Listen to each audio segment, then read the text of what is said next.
যেই কাঠামোর মধ্য দিয়ে হাসিনার মতো ফাঁসিবাদ তৈরি হয়, সেই কাঠামোর পরিবর্তন করতে হবে। আজকে যিনি সংসদে ধারাবাদ শিখান, আমাদের সংবিধান শিখান, সব জানতা শমশের সালাউদ্দিন আহমেদ, যার বাংলাদেশের আন্দোলন সংগ্রামে ন্যূনতম কোনো অবদান নেই, যিনি শিলংয়ে বসে ভিডিও কলের মধ্য দিয়ে বাংলাদেশে আন্দোলন দেখেছিলেন, তিনি এখন আমাদের বাংলাদেশ কিভাবে তৈরি হবে এই সবক সালাউদ্দিন আহমেদের কাছ থেকে আমরা নিতে রাজি নই।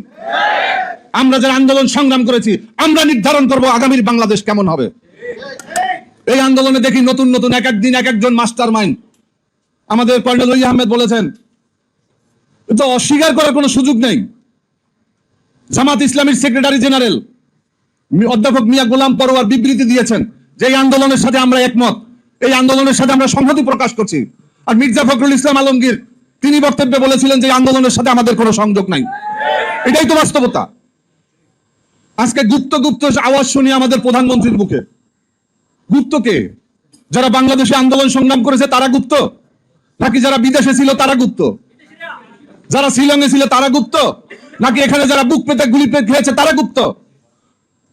যারা নিজেরা অস্বীকার করছে যে আমাদের কোনো অবদান, আমাদের কোনো সমর্থন নাই এই জুলাই আন্দোলনে, তারা গুপ্ত?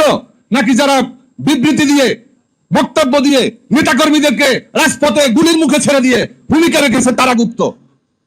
আপনারা নতুন নতুন বয়ান তৈরি করতেছেন।